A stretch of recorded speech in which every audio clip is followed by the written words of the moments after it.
Back to another episode of Trap Talk brought to you by Craigoff. Like I always say, the best gun in the business. You want That's to play true. sports? Buy a K80. Hey, me and Rick shoot K80s, and our guest today, Britt Robinson, he shot a K80 too. He's a pretty cool guy, so we're excited. Rick, tell the listeners what they got to look forward to today.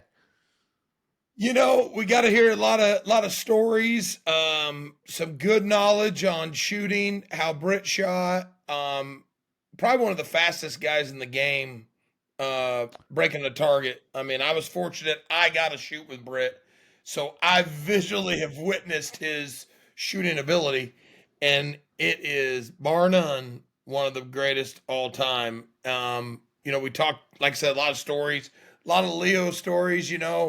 John Hall, talked a little bit about Benias, some of the crazy stuff them guys did. So you'll really love it. We're going to try to get down there. We had some connection issues on there a little bit with him. But Britt's not a technology guy. So, but it was great to see him. It's been many years since I've seen him. So great to see him and just really looking forward to it. Well, I love that. I'm excited to hear it. And with that being said, let's get to the show. Well, Rick, before we get to the show, we got to take a minute and thank all of our sponsors because we wouldn't be here without them. This show is brought to you by Craigoff. Yes, Craigoff. I've shot one since about 2006. Best gun out there. Balance, customer service, the people at Craigoff, top notch. Everything you need to know about a good shotgun, that's for sure.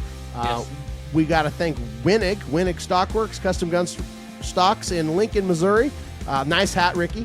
Yeah, I love my Winnig. I broke hundreds and hundreds and hundreds of hundreds with my Winnig stock. But in all seriousness, get a hold of Bobby, Luke, or Bill. Get yourself a stock made. It'll change your shooting.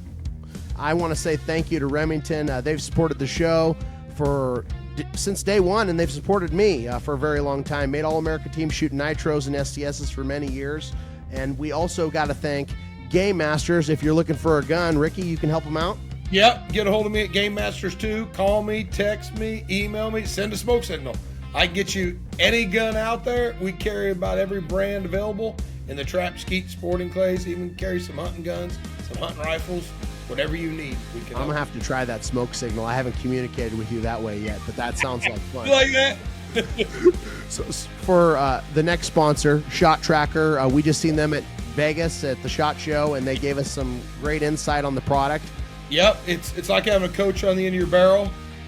They got some new updates coming out that'll really change the game with the Shot Tracker, make it a little easier to set up. So get a hold of them, get yourself a Shot Tracker, and it'll help you. Want to thank you to Shotguns West, Ryan Castani, for being our Pila sponsor. Where do you get your Pilas from? They're doing a great job. They've got the new frames out. They're sleek, they're modern, and they look fantastic. Also, really excited about this year's new sponsor, Outlaw Engineering. Yeah, Outlaw Engineering. It's owned by Randy Freston II, R2. I've known him and his family for years. His dad's past president of the ATA. He does a lot of engineering in the oil field business. So get a hold of him for all his engineering needs you got, and he can hook you up.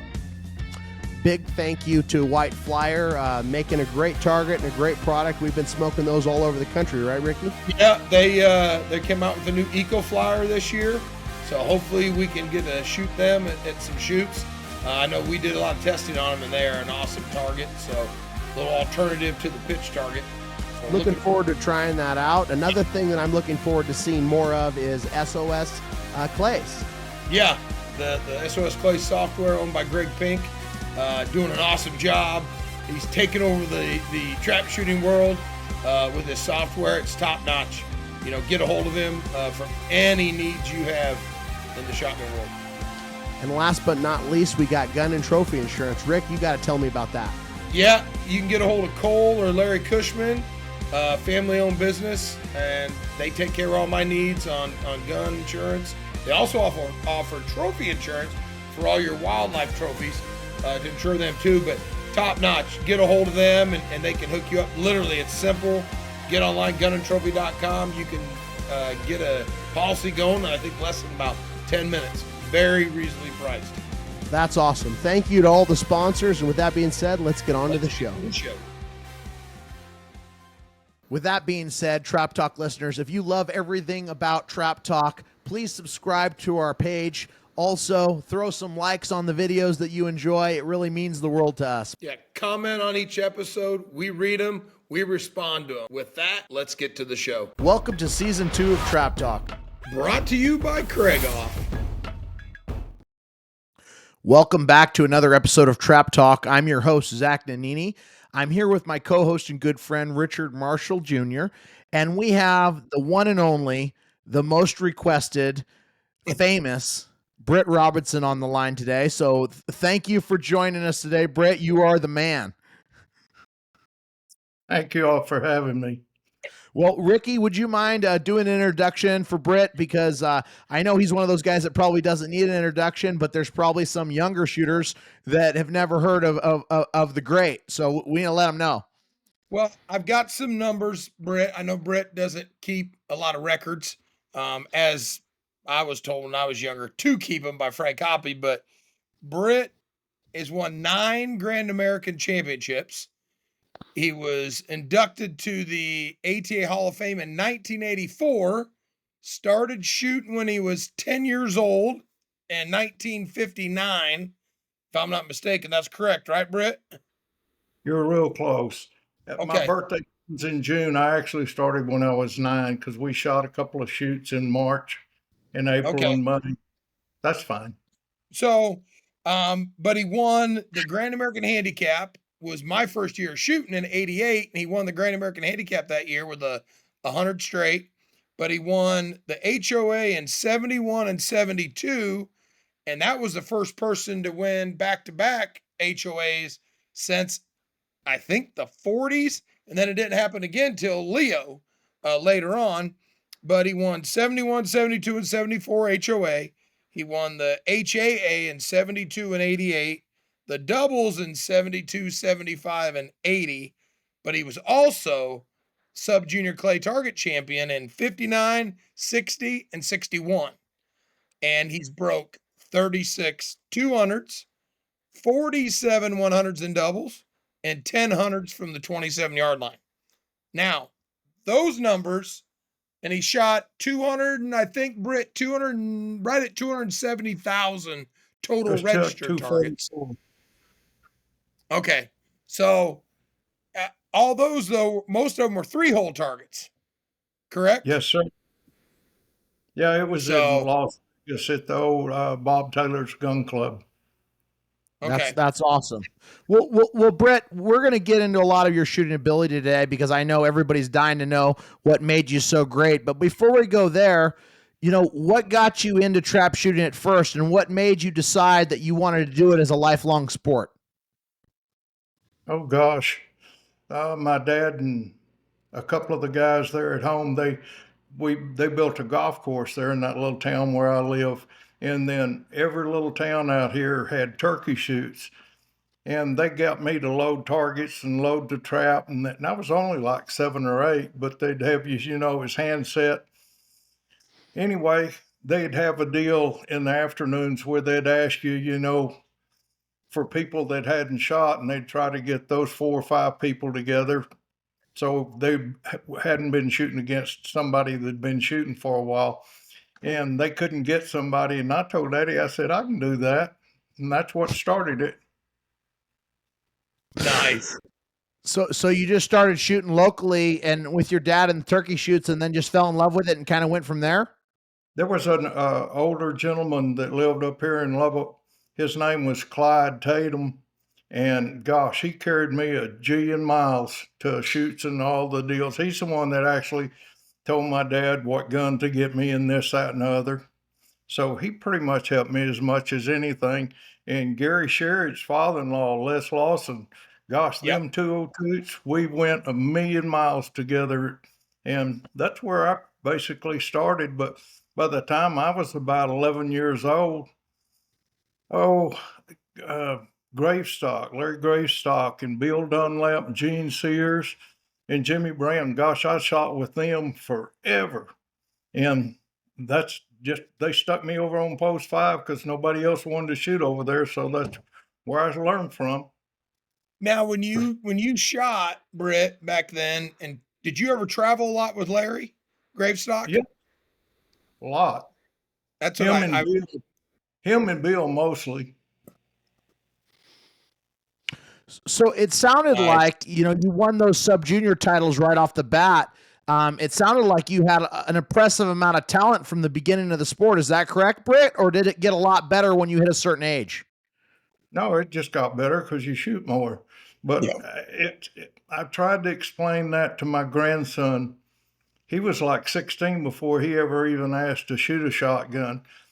For whatever reason, even in athletics, as far as speed, I was always faster than anybody in our high school. I set our district record, and it was just a 100-yard dash, but it was like 9.8, 99, 99 when I was a freshman in high. You could tell somebody, well, work at it, you'll get faster. Well, that's bullcorn because, that's something God gave you. You didn't do it, but there's a point there you could work for the rest of your life. And that guy that's still outrunning you when he's a freshman, when you're 30 years old, you're still not going to be able to outrun him. And it's just something, hand-eye coordination. I don't know how you give that to somebody. It's just there.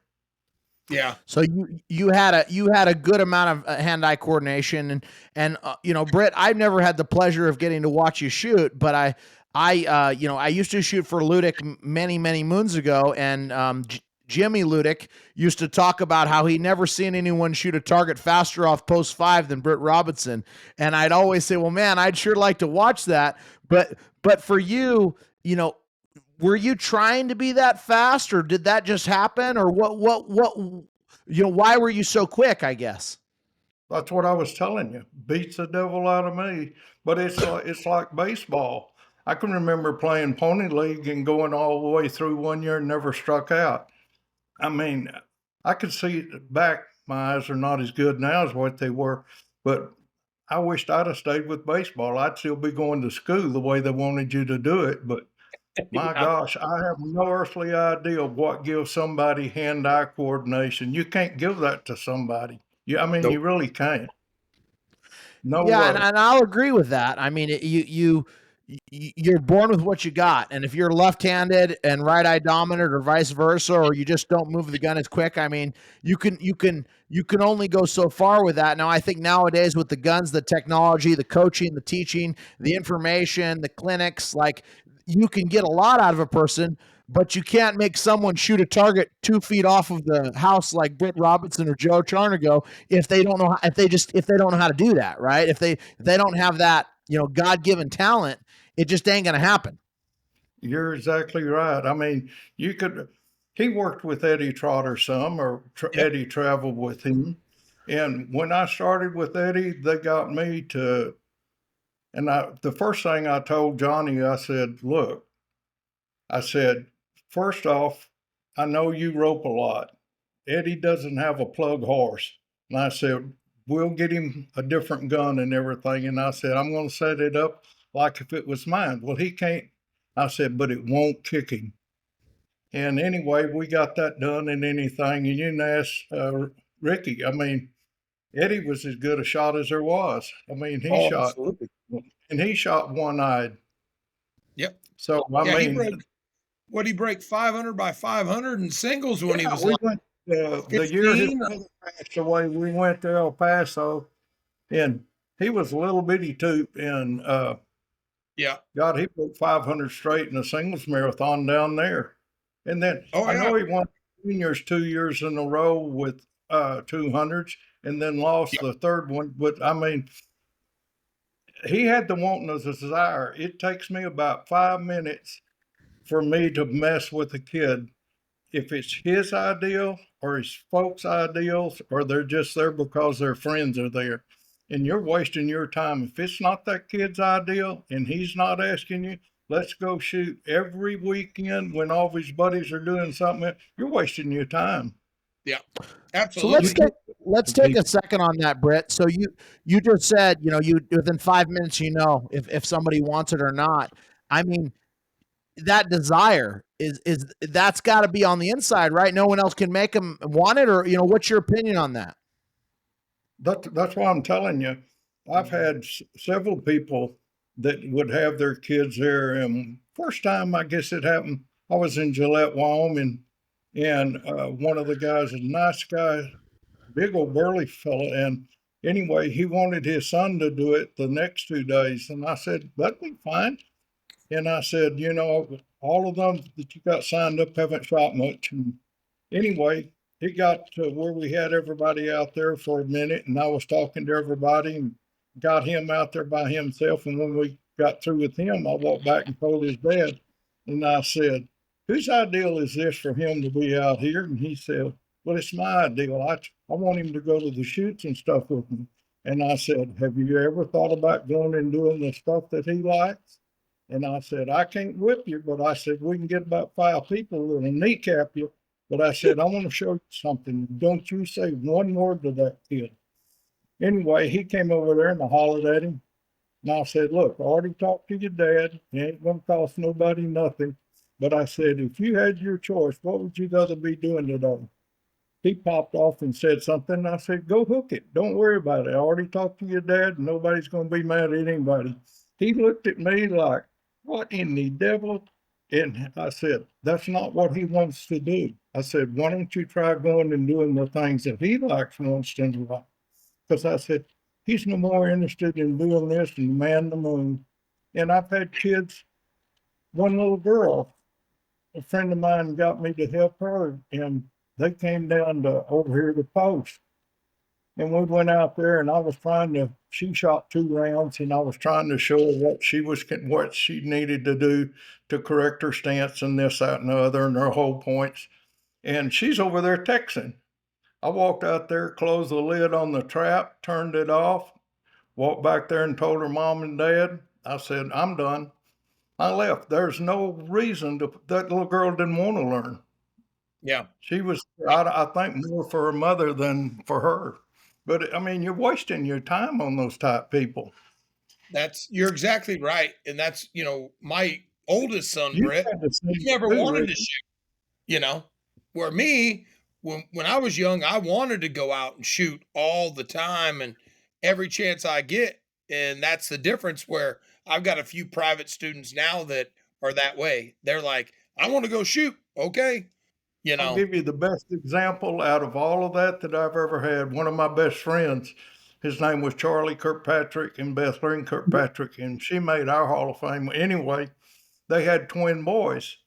And Charlie called me one year and he says, I can't get Rod and Lance to go out and practice, and we're going to take off and we want to go to the state shoot, and we're going to the Grand and we're going to make some other shoots. I said, quit asking them. Yep. He said, but I want it. And I said, quit asking them. Anyway, so right before the state shoot, they called and they was blowing in a going. The boys were crying, oh, mom and dad ain't going to let us go to the state shoot. And I said, I don't blame them. I said, you haven't practiced one bit. I said, y'all let them go and have a good time. I said, all y'all want to do is go up there and chase Andy Smith's little girls and all the other little pullers and have a good time. And you hadn't been practicing. Yep. And I said, when the state shoot's over, I said, we'll get Trav Huckabee and who was the other little boy? His dad run the Odessa Gun Club. I said, we'll get them and I'll work with you, and time to go to the Grand. Took them to the Grand and they won their division in the high school. And they also won individual trophies during the regular Grand week. But it had to be their ideal. Until it happens, boy, you're wasting your time. The best deal I can ever remember happened to those kids. Oh, absolutely. That's a prime example. That's what a lot of our listeners, we got a lot of kids that listen, and some of them ask me all the time, well, how do you get to be better? Well, you got to want to shoot. Number one, you got to practice. And that's I think the wanting to shoot is important, but also wanting to learn.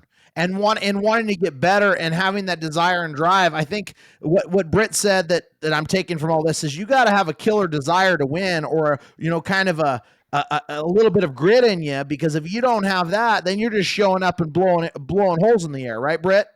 Yes, sir. I mean, for a perfect example, I only do like 5 people at a time, but I make them do a little cheat sheet, like on your, oh,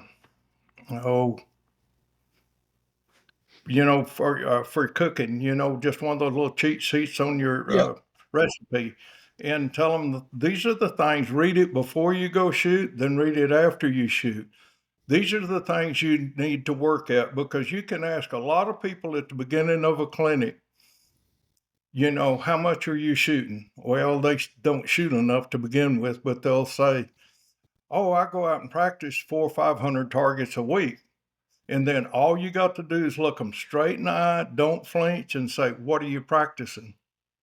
Because 90% of them are practicing the wrong stuff. They already got bad habits that they need to work at. But if they don't know what's causing them to have these bad habits, they're never going to get out. All you're doing is reinforcing bad habits. That's 100% true. I mean, if you're doing it the wrong way and then you keep doing it the wrong way, you're only getting better at doing it the wrong way. Shoot the first one and then loop to the second one and drive through it. Oh, just like that. Great shot. Shot 2. Great shot. We're just trying to help every shooter out there, no matter if you're an expert or a beginner, and this product will take your game to the next level. Works for any of the disciplines. As long as it can find a clay in the image, it will figure out how it's moving and how that shot pattern is going. Oh. Now in that shot, I intentionally shot high, which is most people do. That's what you did. Yep. So outside the pattern. Now what's it say for the correction of that? 1 foot. Yep, that'd be correct. Now in this one, I will smoke the target. If people want to purchase this unit, what's the best way to do it? I mean, is it through your guys' website? Is there a phone number to call, or what's that situation? Yeah, go to our website, takeintech.com, and an online store. We have inventory. We'll ship usually within 24 hours. Huge thank you to Jim and Bob at Take Aim Tech for supporting Trap Talk. Yeah. All right, let me ask Ricky something. How many people have you give clinics to that you've seen that actually, after you tell them or show them what they're doing wrong, they fall back into what I call their comfort zone, and they're perfectly fine with breaking 92 to 94 in handicap. No matter what they do, it's not going to get better. Yep. For example, what was in up by Spokane, what's the Evergreen, Yeah. Washington one year. There was a fella, he was AA, 27 AA, and his best friend said, you're really going to have trouble with him. Then I said, no, well, we'll be fine. And he said, he's the hard-headedest human you've ever seen. So we go out there and I watched him shoot. And I said, do you have any idea where you're shooting? He said, oh, I'm doing it. And I said, no, you're not. He said, well, I've shot it on a pattern board. And I said, the pattern board ain't moving, is it? He looked at me like, you smart butt. And I said, pal, you ain't even close. So we set his gun up. We changed the point of impact. We changed his cone, everything, because he had just got one of those high rib K80s. And Yep. anyway, his buddy said, well, we're going to go to a shoot in Winnemucca this weekend, and I'll call and let you know. So anyway, he calls me Saturday. He said he didn't want to shoot singles because he was shooting handicap real good, and he wants to just wait and shoot Sunday's handicap. And I said, well, that's all right. And he said, well, he broke a 24 and a 25, so he's all pumped. He goes out there the next morning, shoots 2 more rounds, has 2 24s, immediately tells his buddy, that doesn't feel good to me, went back, rechanged that whole setup, and breaks a 78. Now, how do you help people like that? You It doesn't, can't. and then, perfect example, Ricky, how many times do you tell people, don't change guns? One All little the boy, he was like 15 or 16, and he was excellent shot. And I told him and his dad both, do not let this kid grow. You can put spacers in it. You can do with it whatever you want. You can have that TM1 rebuilt. And I said, you're not going to get a better gun that fits him than that. Yeah.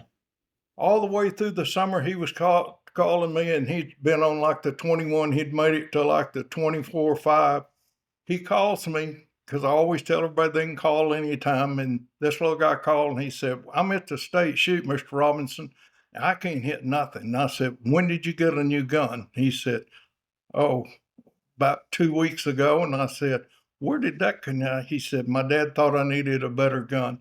And I said, go talk to Danny Williams. I said, he's in there, y'all's Hall of Fame, and I know him very well, and I'll call him and let him help you set it up. There, I mean, where do you go from that when you tell people don't do that? I deal with it all the time in classes where guys they're shooting one gun really good, and then I'll get, because I sell guns, and I'll get a guy that calls and he's like, hey, thinking about getting a new gun. And I'm like, oh, can't you something happened to your old gun? I just think I need a new one. And I'm like, do you think it's going to shoot any better? Well, maybe. And I'm like, unless you want to make it prettier, you're not gonna, you're just gonna do bad things. Yeah, I think it's important. I mean, there's two parts to what Britt's saying. It's like, one, you get used to something, and then two, there's a right way to set a gun up, right? Because you can get a new gun, but then it has to be set up properly, and you have to know how to set it up. And most people don't know how to set a gun up. You know, it's that classic, well, I went to the patterning board and I made the pattern the same as my old gun. Well, that don't mean spit because of the way the gun moves. I mean, every gun moves different. Right on the head when you said that. First off, ask Ricky. It's like I was really good at baseball. Yep. I guarantee you, I could still bet you $100 you could have laid out all the bats we had at college, lay them over here on the ground, and I could pick out the one I used back then. It's a feel. Yep. You can't make a gun. You can have them exactly alike as close as you can. They're not the same. The feel, the balance, it doesn't move. Leo Harrison was a perfect example. God, I traveled with that crazy guy, G and Tom. He had two 1100s. One he shot handicap with, one that he shot singles and doubles. He could not switch. Couldn't hit a bull in the butt, what he said. And it's the truth. There's difference. We were at the Grand one year in Larry Bumstead. You remember him, Ricky? Oh, yeah. Shot with him a lot. Shot us too. Okay, his gun messed up his MX-10 or whatever he was shooting in because his wife had one. So they took her receiver and stuff and put his barrels on it. It wouldn't shoot the same for him. No. And boy, I guarantee you, you're playing with a thin red. I mean, from the 27 shooting handicap, especially back at the old Grand. All the new stuff now with the phono pull systems and only shooting 2 traps. There's a lot of difference when you used to have to shoot 4 doubles traps. You got 4 double setters that probably never set more than 2 rounds of doubles in their life. And you got 4 pullers that can't score. I said it was like shooting oscillating doubles. You can't compare. You're trying to compare apples to oranges and it doesn't work. I mean, it's funny.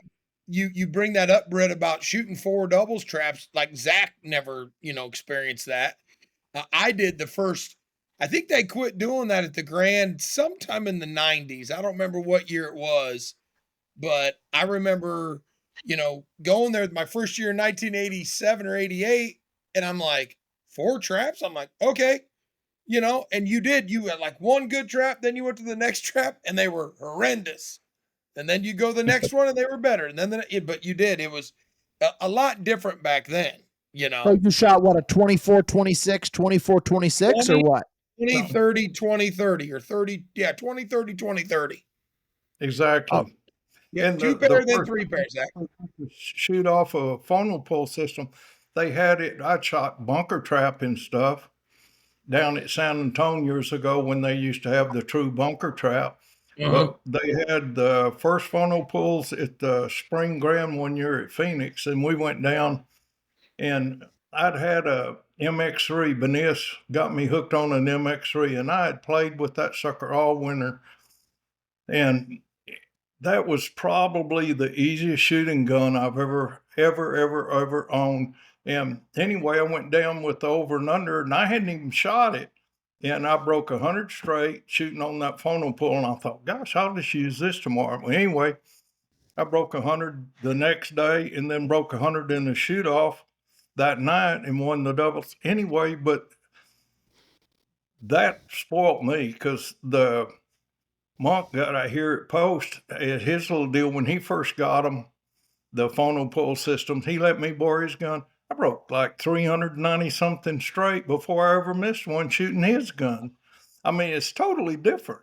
Hello, Trap Talk listeners. Today's episode is brought to you by Winning Custom Gun Stocks. That being said, a custom gun stock is going to elevate your game to get the same fit every single time. And I can attest to that. I broke hundreds and hundreds and hundreds of hundreds with my Winning Custom Gun Stock. I haven't broke hundreds and hundreds and hundreds and hundreds, Rick, but I did break 100 from the 27 within 7 days of getting my stock and broke 2 more that year and loved it. Here, this is okay. Did you take it or me? We'd like to thank Winning Custom Gun Stocks for supporting Trap Talk. That being said, everyone knows. Winners shoot winning. Are we doing the end work? So let's get into that for a second, Britt, because I'm sure you've shot a lot of guns over your life. What gun would you consider the gun that you shot the most or shot the best in your career? The probably my K80, just a flat rib K80. The I traditional couldn't shade. shoot over and under. Those were a pain in the rear. I mean, because Nora Martin had one at the same time, Carmichael had one at the same time, and Ron Alcariza in California had one. They didn't shoot high enough. I had my barrels bent. I had a friend out in Arizona. He made balls on a rod that went in the barrel so you could unhook them, and then where the 2 balls met, right out next to the choke, you could take one and lock it in the vise, and then take it and you could bend it up. So and then I still didn't like it. It was like trying to race a Volkswagen versus a Ferrari. It just didn't move right. It's a little heavy. And So you said a traditional K80. Did you have the unsingle and the over under, or did you shoot the over under? No, I shot the combo with the single barrel. I loved it. Yeah, It's that's what I he won the wanted random to do. handicap with. That was an unsingle, or did they make tops back then? The unsingle. So talking about point of impact for you, Britt, and I know you move a gun pretty fast based on what I've heard. What kind of point of impact did you generally like to get the type of smoke balls that you wanted to see with your move? Well, the first off, Larry Gravestock showed me that my old 31 way back on there. You're talking about, that's a long time ago. In the 60s and stuff, we just bend the barrel. And if it didn't shoot high enough, you'd bend it some more. And if you went too far, you'd bend it back. And I can remember going with Benias over to Italy when they were going to come out with the MX-10 with the teeter-totter rib. Yeah. I'd been shooting my K80 some, and he asked me, he said, what is the big advantage or the deal? And I said, because I have just physically made it shoot 4 inches higher from the center of point of impact, go to shoot, win, lose, or draw, make it shoot 4 inches higher. I've also went the next day, lowered it 4 inches lower than what I would normally shoot it, because I wanted to see if that was really the sweet spot where it was. And it's there. And 4 inches is a lot of difference, especially in handicap. And it goes back to Dan Arley. He told me that day we was talking about when I was 13. He said, set a gun up to shoot handicap and then learn to shoot it at singles. Because, I mean, singles didn't pay nothing. So, I mean, I had a guy standing in line at the pen one year. He bought my check back. I got $1 for $1.99, and he gave me $5 for that check. But I'll never forget that. But it's the truth. I mean, Ricky's as good a shot that y'all got going now. For example, isn't it, how much consistency is there between seeing a really good shot, the way he shoots singles and the way he shoots handicap? There was times when I shot really good singles, but my handicap really wouldn't be that good. And if I got to shooting handicap, there's a lot of times I would try to hit that timing shooting singles, so I would have it to go shoot handicap because I know which one paid my trip to the shooting stuff. And That's so, right. I mean, depends on which way you want to go. And shooting in the wind, I could knock on wood, and I'll take a paralyzed oath. I've never went to a shoot on the winter chain or state shoot or anywhere I've ever went that I didn't shoot the whole program. It didn't matter what the wind was like, and I've broke some doozers. I mean, one time I had a couple of hundred straights in the doubles and everything. We went to Wyoming, and the power went out, and they was trying to throw the doubles off a generator. That was a trick, and I broke a 89, but it didn't matter. It was for the high overall trophy, so you just shoot. Yep. You shoot, you don't worry about it. And that's when you were talking about that with handicap and singles, Britt. You remember Tom Buxman from Nebraska? Tom always told me that, hey, if you have a bad singles, you're bound to have a good handicap. And he was always right. I'd shoot like a 95 in singles, and then I'd go out and break a 98 or 99 in the handicap. And I was like, I'll take that all day because the handicap flew into the Idaho State shoot one time, and same thing. I think, and boy, don't ever hope you can shoot the same day you fly. That was a trip. That was a goofer in the bed. But anyway, I broke like a 95 or 6 in the singles, and then broke a 98 in the handicap and win the handicap. After you sat there and kind of got your walking gear going again. But I mean, I've done crazy things like that. I mean, it's same thing. So I know you said that the difference between 4 inches could make a lot in the handicap on how a gun's set up. Were there general point of impacts that you found that worked best for you? I mean, were you shooting a higher point of impact, or was it, pretty flat? I mean, what'd you shoot best? No, it actually had to be higher, not as high as what my 31 was. My 31, to get the trigger, you had to close it real easy because it would go off if you barely slammed it. Light trigger. The K80, it was set up. It shot probably best I still got those stock and stuff. It was like 26 inches high, and that was to dead center. So what's that, Rick? 26 inches high. That's almost 2 patterns high.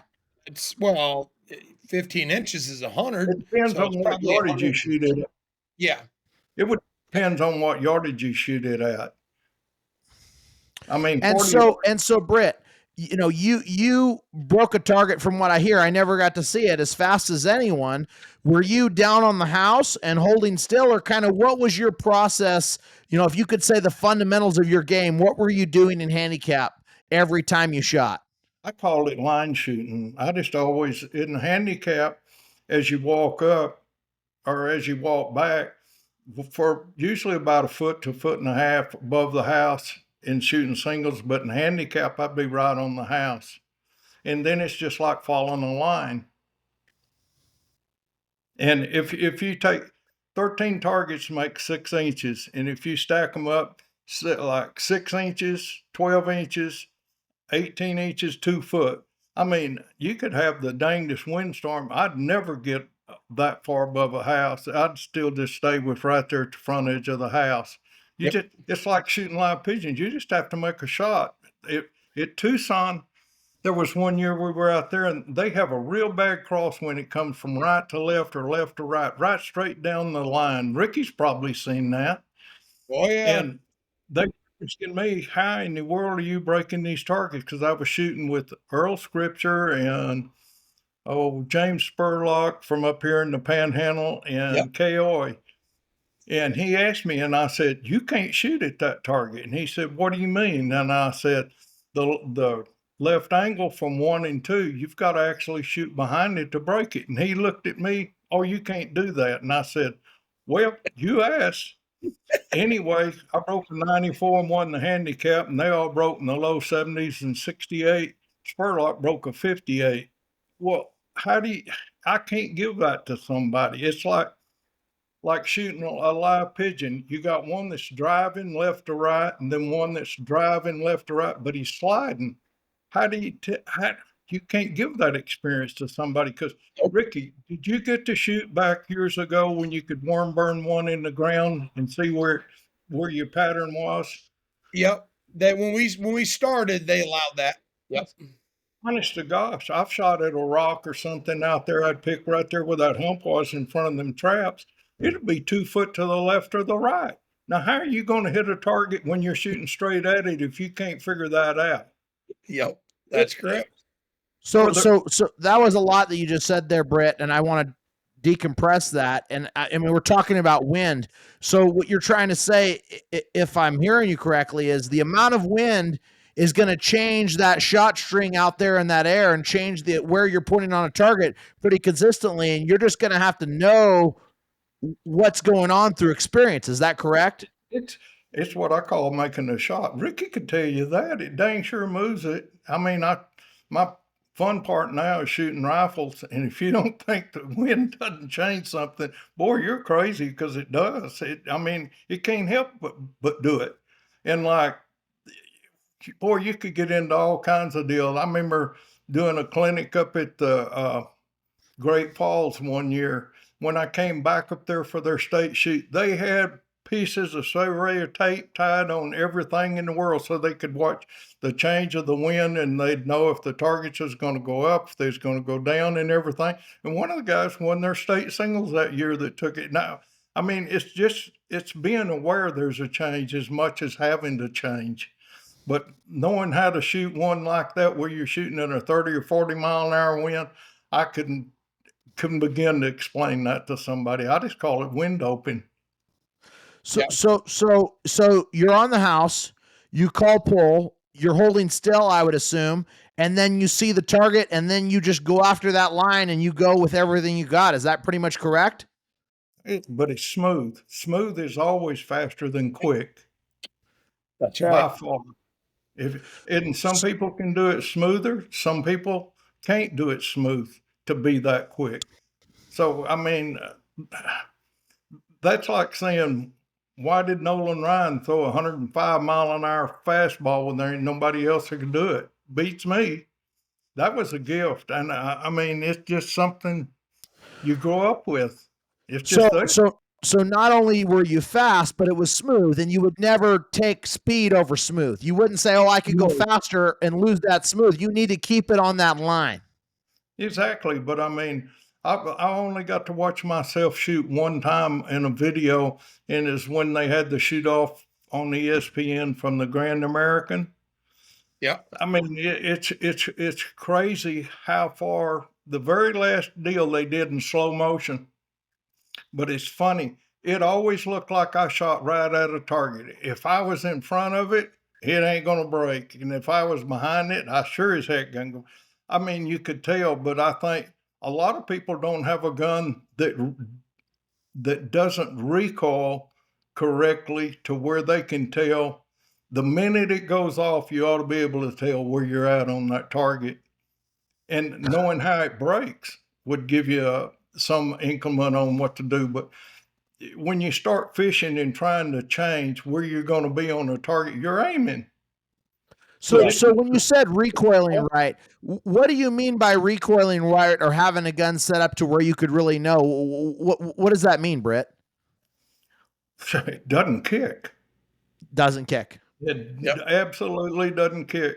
One of my best friends, his name's Skip Trammell. We were at the state shoot in Amarillo one year, and he had a Remington 32, and it was beating him. His face was all busted up. And I said, here, take my old pigeon gun and go shoot it. And he looked at me and he says, you ain't going home with this. And I said, well, I can fix another one. And anyway, he broke 147 straights with the Stilly thing in doubles. And you can set one up where it doesn't. It's the same way I did the little Trotter Boys gun. I fixed it like if it was mine. They didn't kick. And when it doesn't bounce and jump and this, that, and other, it's twice as easy to stay down or in it than one that jumps or torques or something like that. It's just there. I see. So takeaways, and you did say you hold pretty still when you call pull, or were you like a Darrow where you're moving on the call? I would call it fudging. You can actually fudge with your eyes and make them move before you see the target. You can move the gun as you say pull. That is definitely a kiss of death sooner or later. Yes, but just holding it still. And if you can't keep your eye still and the gun still all at the same time, you're in a world of hurt. So the world of hurt, Britt Robinson says, if your eyes aren't still and your gun's not still, you're going to have a bad time. Exactly.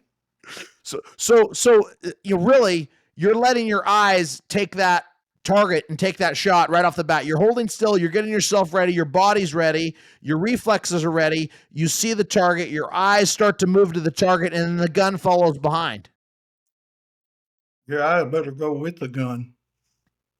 So do your eyes always stay with the gun for you, or did you feel like they ever went to the target and then the gun followed behind, or was it all at the same time?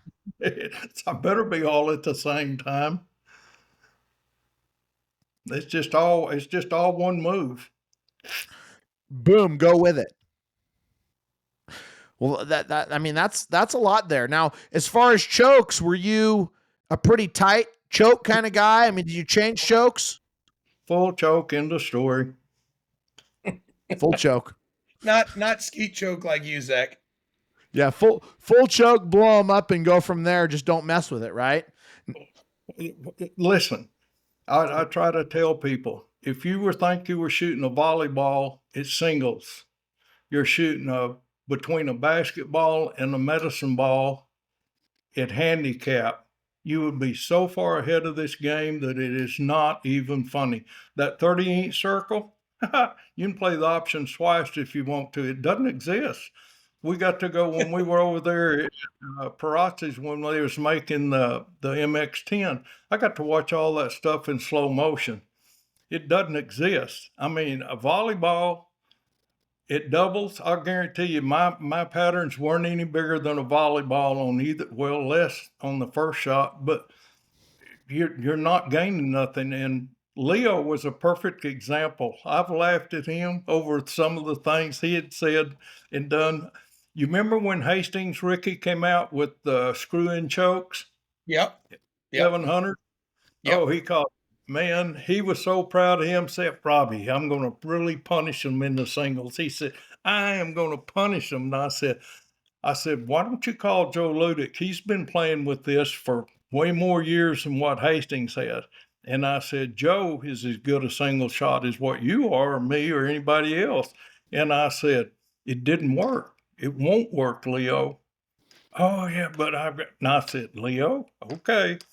Well, about halfway through the winter chain, his highest score was probably maybe 199 and a bunch of 97s and 8s. And I said, would you please quit off and just go back to doing what you were doing? I said, God, you're driving. I've never seen so many clanks. And it's the truth. You'll see a lot of clinks and clank if you get it too open, won't you, Ricky? Yep. Oh, absolutely. That's why I'm a fan of full choke. Full choke. Don't change it. Well, for Leo was as good a single shot as there ever will be. Mm-hmm. 37 thousandths is what he shot in his over and under, and that's what he shot. Yep. And absolutely. For example, you can't have a better full choke than a regular 0870 or an old model 12. You can't do it. My 31 that I set that record with it's full choke, nothing done to it special. Wasn't backboard, wasn't nothing. But you can't buy a target on making the pattern bigger there. That's what I'm trying to say. Yeah, you're absolutely right. That's what I tell a lot of people. The Katie I shoot is full choke. It's got a choke, but it's full choke. Nothing's done to it. I shoot it. And I asked a guy actually asked me in Florida, I don't know if you were standing there or not, Zach, about me cleaning my gun. And I said, I cleaned the barrel at the end of last target year. And he said, well, when'd you clean it before? And I said, maybe 2 years prior. And he goes, what? I clean mine every day. And I said, I shoot premium ammo. You don't need to clean it. We got to keep that chokes tight, baby. We like it. Hello, Trap Talk listeners. Zach Nannini here, and I'd like to thank our show sponsor, Remington. And today, I would like to go into what shells I use when I'm training and when I'm shooting tournaments. First of all, we start with the gun club. This is a great shell. I shoot an 11.45 ounce and 1/8, and this is what I shoot for singles and both shots of doubles. The only reason I don't shoot this in tournaments is because I like a little bit of a harder shot, a little bit of a harder break, but it works great, and it's the same speed as this STS shell. So This SCS shell, a little bit harder shot, figure 8 wad column, smokes the targets a little bit harder. Also, I shoot for singles and doubles, both shots. And then when I go to the back fence and I want to put the smoke on them, I bring out the Nitro 27 ounce and 8, 7.5. It's a 1235 shell, blast the targets, works really well. I hope these shells work for you, and I want to thank Remington for supporting Trap Talk. So, Britt, I know you're talking a lot about choke tubes. It sounds like you're a firm believer of a full choke. How about shells? Were you a light shell, heavy shell? I mean, did you change for singles and doubles? What was your idea on shells and loads? Oh, probably just a 3 dram, 7.5. But if I had my choice, because I could go back 2 3/4, 7.5 federal paper. I broke as many good scores with that one load. If I had to just buy one shell, that would be it. I can't see all of this nitro kicking, banging anyway. The slower, you can pattern them any way you want to. A 2 3/4 dram load will pattern a better pattern than one of those 3 dram loads, handicap loads. Guarantee it will. Haven't you ever seen a deal where they do it to turkey shoot? They put a card on there and make you shoot at it. It's at 30 yards or 20 yards, and whoever got the most pellets in, all you had to do is just open the shell. Greystock showed me that, and take a little bit of powder out and make it about a 2.5 dram load, and it go, and it'll just shoot a big wad out. The slower it goes, the more powder you put behind it, the more push density it's got to open the pattern up. They were just better. They just shot better, I thought. So you prefer a 7.5 shell, but slower, lighter. You didn't need all the bang, and you just made that pattern density count, and you went from there. Correct? Because I mean, they're in the nickels worth of difference between the like out here that we have piddling with the 4-H kids. You could ask John. He sat here and watched me do it. Those kids, they all want to shoot the silver shell or the golden shell in 4-H, and some of them little guys are pretty little. And I said, why don't you just shoot these 1 ounce 8s? Oh, they won't break. I guarantee you, John will admit, I broke a bunch of hunters. Broke a lot of 25s for those kids from the 27, shooting a 1 ounce of 8s, and they can't believe it. And I said, y'all are. They're like, how you do that, Britt? They do. But it's the truth. I mean, it's just what your timing gets used to. But truly, if I had to go back and do it again, I'd just shoot. If you could get them, you can't, because the paper shells are more expensive than the plastic shells. So. Yeah. So were you a 1-eyed shooter or a 2-eyed shooter, Britt? Sir? 1 eye or 2 eye when you shot? 2. Okay. So two eyes. So it right-handed, 2 eyes on the house. I mean, really similar to Ricky style, it sounds like. I mean, you just go hunt that target out and kill Ricky, it. You remember Jason Brooker? Oh, yeah. The first time I met that little guy was at Denver. He had to stand in the chair playing video games in the old clubhouse there at Stafford's. Wow. And his dad said, you mind going and piddle with him? We got to be good friends. And then when Jason won the Grand American Handicap, were you in the trailer when somebody asked him where he held? And he said, right where Britt told me a long time ago, right on top of the house. Oh, yeah. Eddie, like that little trotter boy, he was as good a double shot for 1-eyed shooters I've ever seen. He held right on the house and shot 1-eyed. So, I mean, you give where you really give up, I would say, as much as anything, once you learn how to look by shooting 1 eye, would be in shooting live pigeons. Then you're at a disadvantage.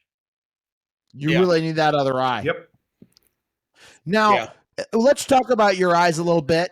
You know, focal point, were you looking really, really wide? Were you looking really tight around the barrel? I mean, where were your eyes at? Above the barrel. If you what'd you say? On the top of the trap house, there ain't but one place to look. That's above the barrel. So how far would you say you were looking above that barrel before you cold pull? It's usually like if you set your head there, or a little higher, no more than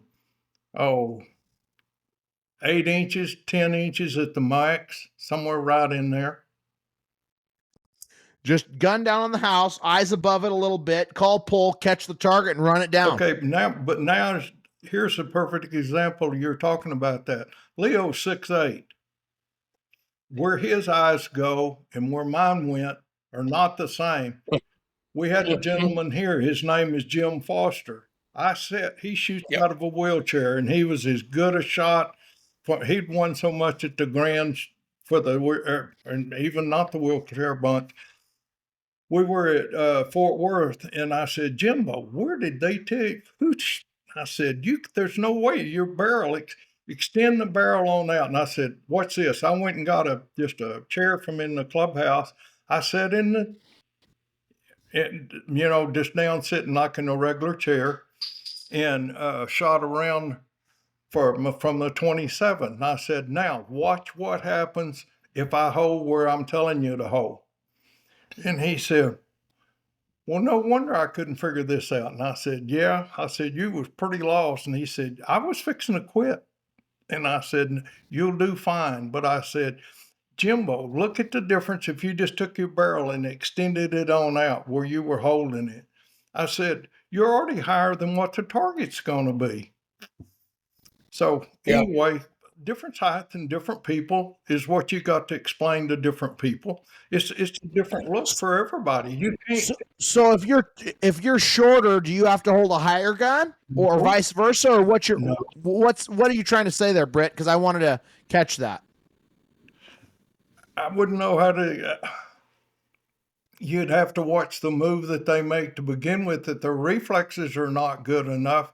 He could come off the house, 6 inches or so and be fine to maybe a foot. But I mean, like the 4-H kids, it's easier to get them to just start within that 6 inch to the top of the house, especially if they're small. Because we have a lot of kids that are 10 years old, 11 years old, and then explain to them as they get taller, the angle changes of where you're looking. They're not looking as far out from the house or whatever.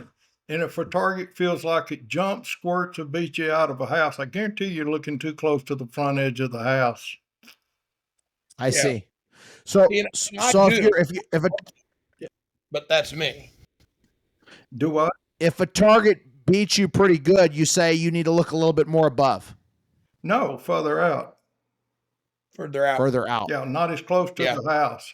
If you get too focused on right there at the front edge of the house, I guarantee it'll feel like it squirts, beats you, gets a jump on you or whatever. You're looking way too close. I see. Well, that's great information, Britt. I mean, I'm sure a lot of listeners are really loving this podcast, and they're loving, the information that you're providing here today. I know I asked you a question earlier that we asked before we even started recording the podcast. It was if you remembered, which number you were in breaking 100, because I know you were one of the first guys to break 100 from the 27. What'd you tell me? Don't know. That's the truth. I have no earthly idea. I just know there were when I made it to the 27, like some of the little shoots here in Texas or Oklahoma, you'd have a hard time finding a full squad. A lot of times you had to shoot a 3 or 4 man squad because there wouldn't be any other 27-yard shooters. And you also said that Dan Ulrich gave you some good advice. What was the advice that he gave you? Quit worrying about averages. Yeah. And he said, I promise, he said, you can have the best average. It will not win you one trophy at the Grand. And what do you do when you're 1,500 miles from home in Reno, the wind's blowing 40 miles an hour and it's snowing, and you would really like to shoot a good handicap score? Well, you can't shoot a good handicap score sitting in there staying warm. We sat out there and, we shot some terrible weather. Really, till your hands would turn purple. I had build, boxes and them old barrels and everybody huddle around trying to get your hands to have some feeling in them. But just went and shot. If you didn't, if I couldn't make any money at it, I couldn't go to another one. Well, now you talk about the money, Britt. So you grew up in the heyday of the money, shooting. What was some of the big handicaps back then in the, say, the 60s, 70s, and 80s? What were they paying if you'd win a handicap? You want me to be honest? Yeah. Yeah. Oh, 10 or 11,000. And that was back in the 60s. That was a lot of money back then. It really was. Oh, yeah. Yeah. I mean, you could buy a house for 10,000 back then. Pretty much. Buy a good hot rod anyway.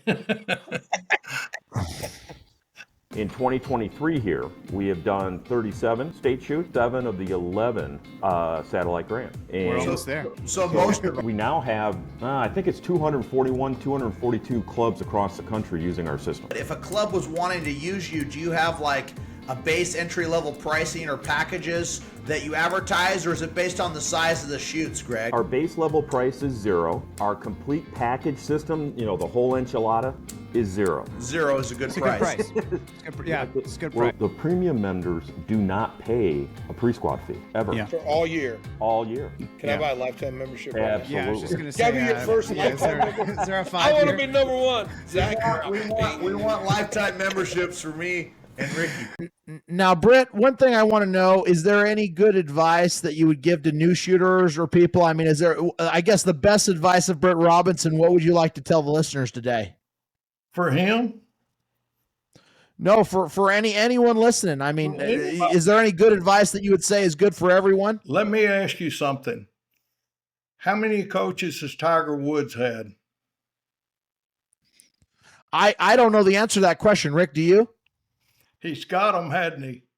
You better get Yeah. somebody. For example, let me show you something. One of the ladies that does the 4-H is the head of the 4-H here in Texas. We were out at Mr. Palmer's place out here, and Monk was doing a shoot, and she come up and she says, what gives you the right to be helping all these kids? And I said, well, I've done it for a pretty long time. She said, you need to get certified. You'll love this. This is the truth from the NRA. And I said, well, I can do that. So anyway, I called the NRA. This lady got on the phone. She was very nice and pleasant. And I said, I want to get the master's instructor's license for teaching trap. And she said, okay, this is your qualification. She said, you have to at least broke 21 4 times and have it witnessed, or broke 84 in a registered shoot. And she said, do you qualify? And I said, yes, ma'am. And she said, can you verify that? And I said, well, I'm in the ATA Hall of Fame. And I said, yeah, I think so. And anyway, I sent them the money and they never sent me one thing. But there's a lot of the people that are helping these 4-H kids that got about as much business trying to teach that kid trap shooting as they do trying to teach him golf or play baseball. They don't know what to look for, and they get those little kids so screwed up, and then they get frustrated, and then they don't want to do it. No, you're absolutely right. Yeah, I understand that. And I think, you know, it's really hard, Britt, because I think that a lot of parents or a lot of coaches, you know, they mean well, right? They want to see these kids do well. And a lot of the times these programs don't have the money. You missed everything we talked about a while ago. They want to, not the kid wants to. If the kid wants That's to, true. he will ask for help and find somebody that he analyzes or whatever, and he will call them or he will get with them and say, I need some help, Mr. Robinson. Can you please help me? Eddie did me the same way after I met him up there at Amarillo that year. And I said, really, Eddie, is this your idea? Holy gosh, he liked to run me crazy. Either he'd be down here or I'd be up there. But I mean, that was a shooting machine, that little guy. I mean, you can't give that to somebody, and until it's their idea, you're wasting your time. I promise you are. And the deal, how do you give somebody the ability to concentrate? The difference in the way I concentrate, or Ricky concentrate, Leo, Benias, John Hall, or Kaori, or everybody, they all kind of have their own little niche that they like to feel. It's a feeling as much as anything, but how do you give that to somebody the little cripple lady I helped, she had recurring polio, and she had more money than anybody I ever met. And anyway, I had to teach her to shoot off a bar stool because she had recurring polio and she had a full back brace. Anyway, Yeah. she went back up there to Idaho and went to a couple of shoots, and she broke a 97 and had a 98. And she called me and she said, "You little SOB," she said, you didn't tell me how nervous I was going to be.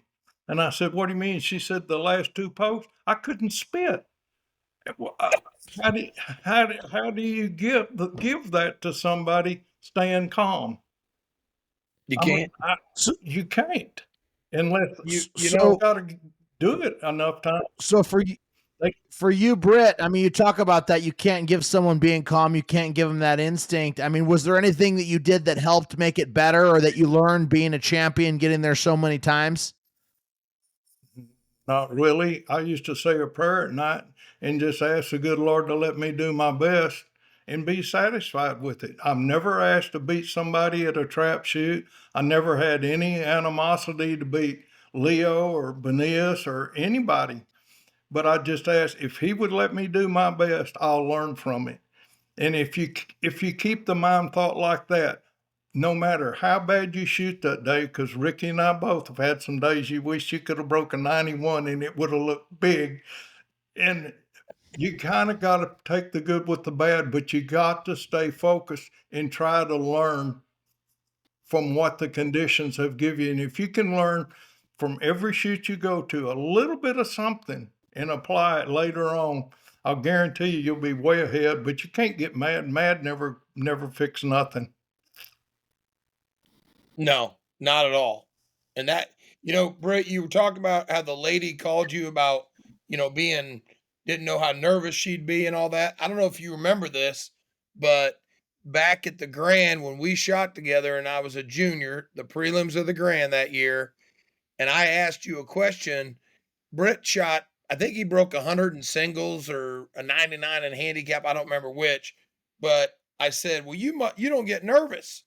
And his exact answer, Zach, was if you don't feel those butterflies or your hands getting sweaty, you need to quit. And I've used that every day I shoot because I'll get nervous, but I just know how to control it. And that's what you had said back then. And that was in 1991 or 1992. I can't remember which, but that was a long time ago. You remember Bobby Mitskowski? He shot yeah. me one year at the Grand when he was about 14 or 15. He asked me the same exact question. And I said, "You just let blood run out in your boots, but don't show it." And he said, "I can't believe that." He said, "I was more nervous." I can tell you this for a fact.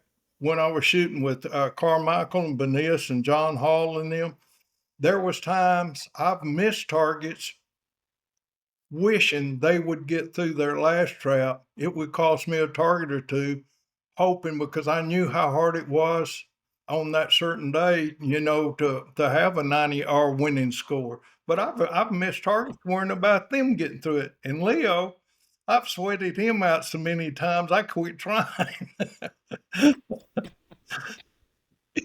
Absolutely. Well, and you were fortunate. I probably got more stories on Carla, bless her heart. She still calls me and she'll say, "I need a Leo story." And I said, "Well, we might have to censor some of them, but I mean, I love that guy. I mean, I've got so many stories with him about fun. I mean, you would never believe. He always, and try this. We were on the winter chain one year at Mesa. He told me recoil hurts him. Try that one on. And it's the truth. And he was shooting 1100. And I said, "You got to be kidding me, you big sissy." And he says, "It does." He said, "Britt, it takes me a week or so to get going." He said, "That's why I like to come out here early. I can't just take off." And I said, "Well, if you stop and think, he didn't move. Everything he took was just right there in the shoulder. It didn't move. It just boom. And he took a lot more recoil than what somebody my size, and I weighed 200 pounds, but he took a lot more recoil than I would because my arm would actually give a little bit, but he didn't have nothing to give. And he honestly said it actually hurt him.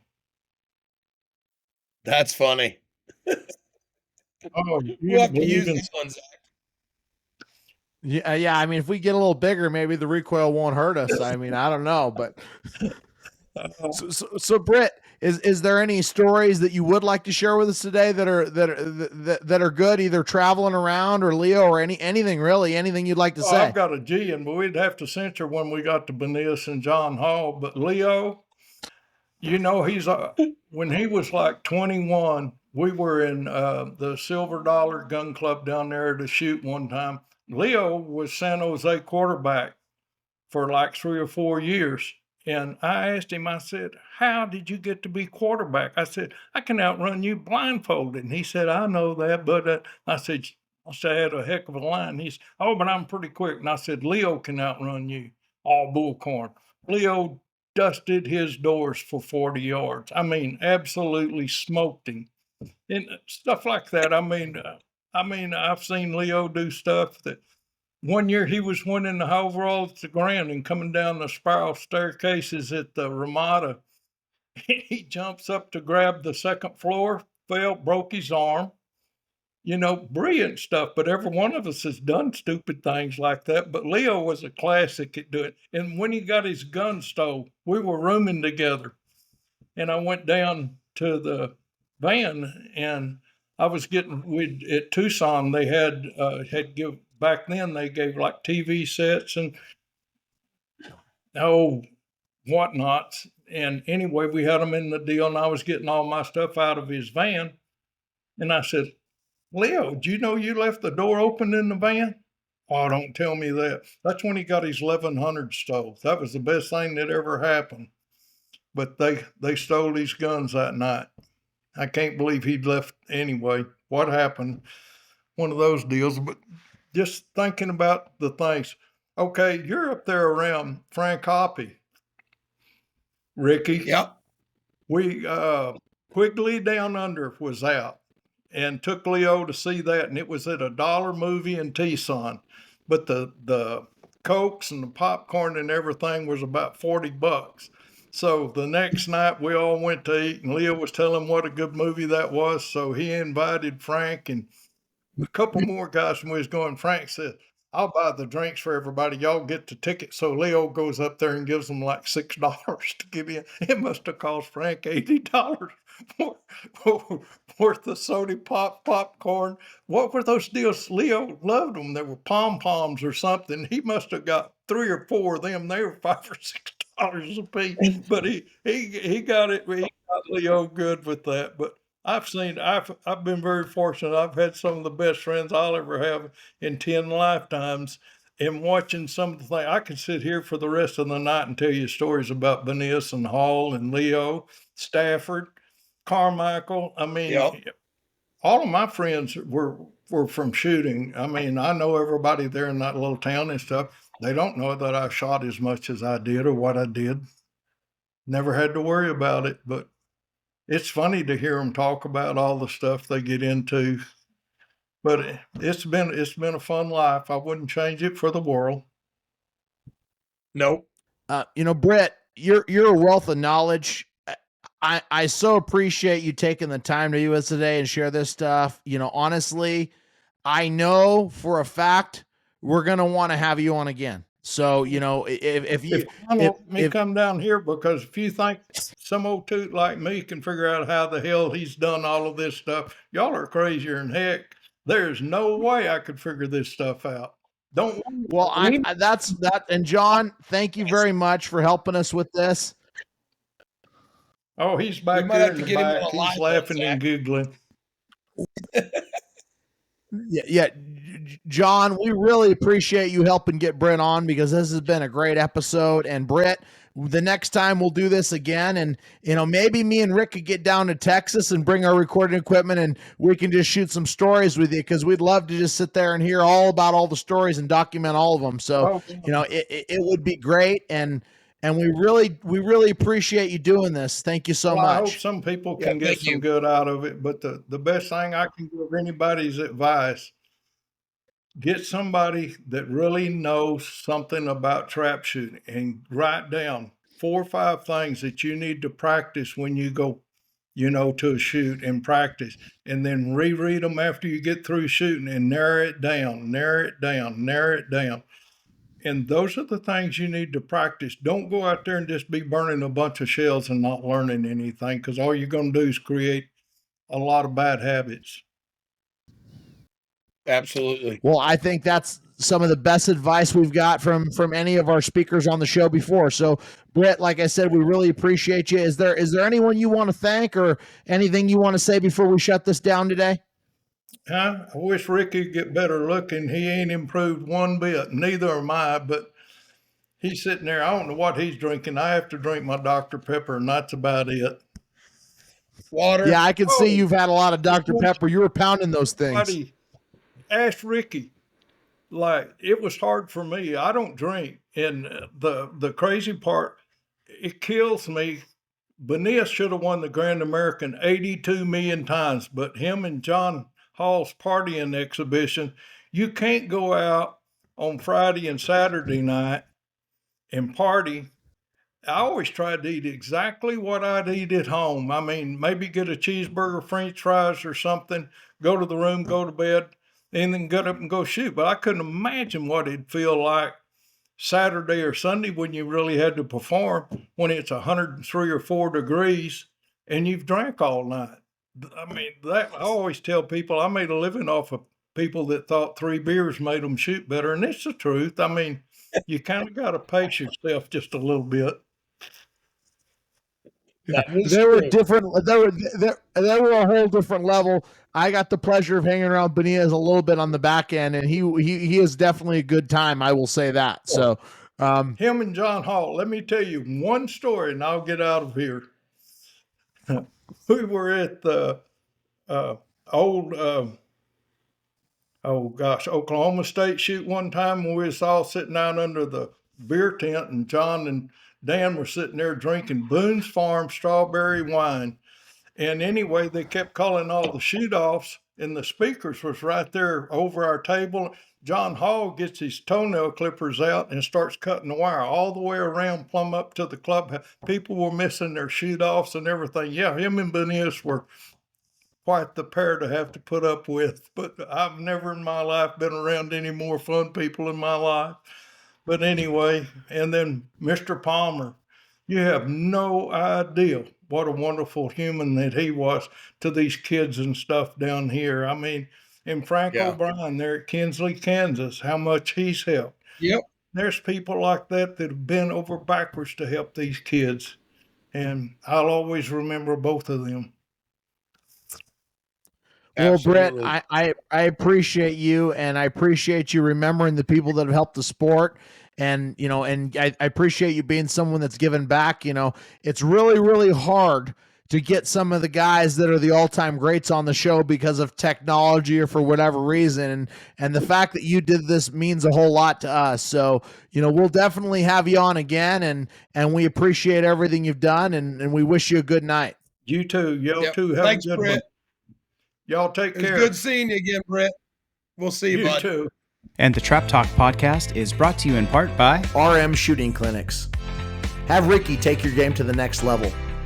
If you want to shoot hundreds, give Ricky a call today. Zach Nannini Financial. We believe in putting people first.